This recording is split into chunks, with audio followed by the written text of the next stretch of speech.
क्या आपके साथ कभी ऐसा हुआ है कि सब कुछ ठीक है लेकिन फिर भी कुछ भी ठीक नहीं लग रहा? किसी से बात करने का या दोस्तों से मिलने का मन नहीं कर रहा। जो चीज़ पहले अच्छी लगती थी, जैसे म्यूजिक सुनना या मूवी देखना, अब उनमें भी मजा नहीं आ रहा। ऐसा लगता है जैसे एनर्जी ही खत्म हो गई हो। और फिर लोग कहते हैं, अरे ज्यादा मत सोचो, पॉजिटिव रहो, सब कुछ ठीक हो जाएगा। लेकिन ये सब ठीक क्यों नहीं होता?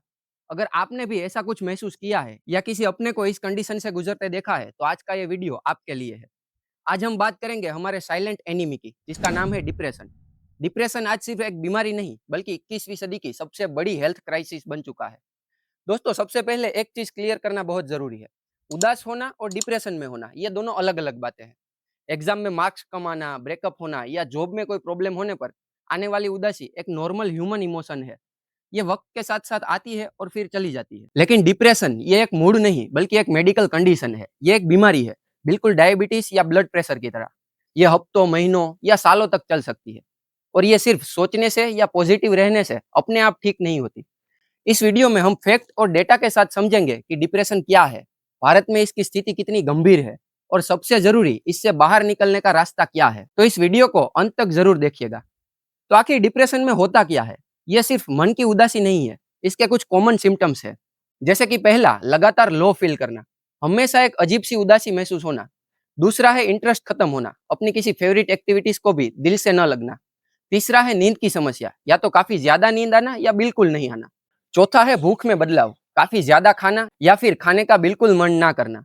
पांचवा है एनर्जी की कमी, हमेशा थका हुआ फील करना, छोटे से छोटा काम भी पहाड़ जैसा लगना। छठा, अपमान महसूस करना, अपने आप को बेकार या दोषी समझना।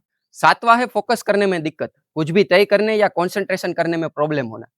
अगर इनमें से 5 या ज्यादा सिम्टम्स आपको 2 हफ्तों से ज्यादा तक महसूस हो रहे हैं, तो ये डिप्रेशन हो सकता है।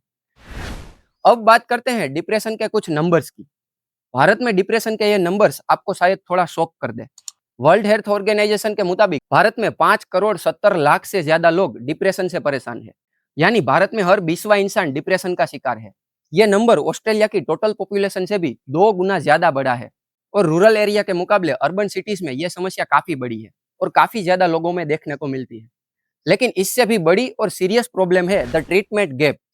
भारत में किए गए नेशनल मेंटल हेल्थ सर्वे में एक चौंकाने वाली बात सामने आई है।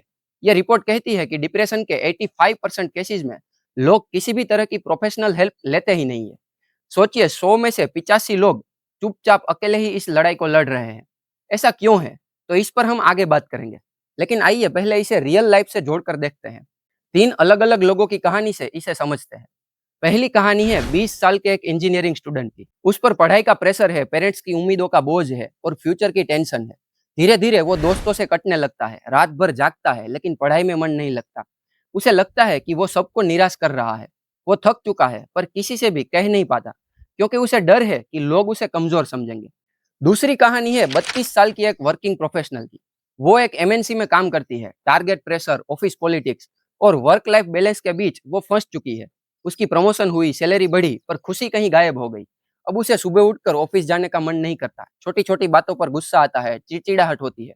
वो हमेशा थकी हुई रहती है। उसे लगता है जैसे वो एक मशीन बन चुकी है, जिसमें कोई भी फीलिंग नहीं बची। और तीसरी कहानी है 55 साल की एक एजेड लेडी की।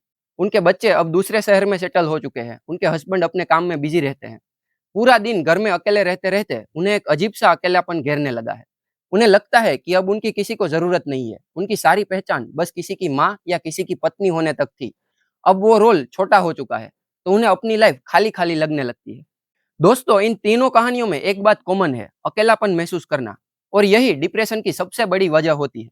अब देखते हैं कि कुछ गवर्नमेंट रिपोर्ट्स इस बारे में क्या कहती है। नेशनल क्राइम रिकॉर्ड ब्यूरो हर साल भारत में सुसाइड पर एक रिपोर्ट जारी करता है। साल 2023 की रिपोर्ट के मुताबिक देश में 1,70,000 से ज्यादा लोगों ने आत्महत्या की। यानी हर दिन एवरेज 460 लोगों ने अपनी जान ली। यह एक बहुत बड़ा नंबर है और एक्सपर्ट मानते हैं कि इनमें से काफी ज्यादा लोग मेंटल हेल्थ से जुड़ी समस्याओं, खासकर डिप्रेशन से जुड़े होते हैं। एक और सीरियस प्रॉब्लम है हमारे देश में मेंटल हेल्थ प्रोफेशनल की कमी। इंडियन गवर्नमेंट की नेशनल मेंटल हेल्थ सर्वे कहती है कि हमारे यहाँ 1 लाख लोगों पर सिर्फ 0.75% साइकेट्रिस्ट है। यानी कि 1 लाख लोगों में एक साइकेट्रिस्ट भी नहीं है। जबकि वर्ल्ड हेल्थ ऑर्गेनाइजेशन कहती है कि 1 लाख लोगों पर कम से कम 3 साइकेट्रिस्ट होने चाहिए। इसका मतलब साफ है, हेल्प अवेलेबल ही नहीं है। और जहाँ है भी, वहां तक लोग शर्म, जानकारी की कमी या पैसों की वजह से पहुंच नहीं पाते। इतनी सारी प्रॉब्लम्स और सीरियस बातें सुनकर हो सकता है कि आप थोड़ा डीमोटिवेट हो गए हो, लेकिन अंधेरे की बात इसीलिए की जाती है ताकि रोशनी की कीमत पता चले। डिप्रेशन एक गहरा अंधेरा कुआं हो सकता है, लेकिन इससे बाहर निकलने का रास्ता है। यह 100% ट्रीटेबल है। तो हम इसको लेकर क्या कर सकते हैं? तो नंबर 1, बात करें।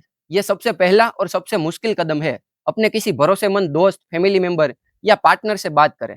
बताइए कि आप कैसा फील कर रहे हैं। आप देखेंगे कि मन का बोझ बोलने से ही आधा हो जाता है। दूसरा है प्रोफेशनल हेल्प लें। जैसे बुखार होने पर हम डॉक्टर के पास जाते हैं, वैसे ही मन की तकलीफ के लिए प्रोफेशनल के पास जाना नॉर्मल है। साइकेट्रिस्ट या साइकोलॉजिस्ट से मिलने में कोई शर्म नहीं है। थेरेपी एक सेफ स्पेस है जहां आप बिना जज हुए अपनी बात कह सकते हैं। तीसरा है लाइफस्टाइल में छोटे बदलाव। ये एक इलाज नहीं है, पर रिकवरी में काफी ज्यादा हेल्प करते हैं। रोज 20-30 मिनट का वॉक या कोई हल्की एक्सरसाइज, अपनी नींद का पैटर्न अच्छा करना, थोड़ा हेल्दी खाना, ये छोटी छोटी चीजें ब्रेन केमिस्ट्री पर एक पॉजिटिव असर डालती है। चौथा है be kind to yourself. Depression से निकलने में टाइम लगता है, ये एक दिन में ठीक नहीं हो सकता। अपने आप को समय दे, छोटी छोटी चीजों को सेलिब्रेट करें। याद रखें, आप बीमार है, कमजोर नहीं है। पांचवा है अवेयरनेस एंड एजुकेशन। डिप्रेशन को सिर्फ कमजोरी या फालतू बात समझने की सोच बदलना जरूरी है। दोस्तों, भारत में मेंटल हेल्थ पर खुलकर बात करने की एक क्रांति की जरूरत है, और हर क्रांति की शुरुआत एक छोटे कदम से होती है। अगर आपको यह वीडियो इन्फॉर्मेटिव लगा तो इसे लाइक करें, और अपने परिवार और दोस्तों के साथ अपने व्हाट्सएप ग्रुप में शेयर जरूर करें। क्या पता आपका एक शेयर किसी ऐसे इंसान तक पहुंच जाए जिसे इसकी सबसे ज्यादा जरूरत है, और वो समझ पाए कि वो अकेला नहीं है। आप हमें कमेंट सेक्शन में बताएं कि हम समाज में मेंटल हेल्थ अवेयरनेस को और कैसे बढ़ा सकते हैं। आइए एक पॉजिटिव डिस्कशन की शुरुआत करते हैं, और आगे भी ऐसे ही जरूरी टॉपिक्स पर वीडियो देखने के लिए हमारे चैनल को सब्सक्राइब करना मत भूलिए। Thank you.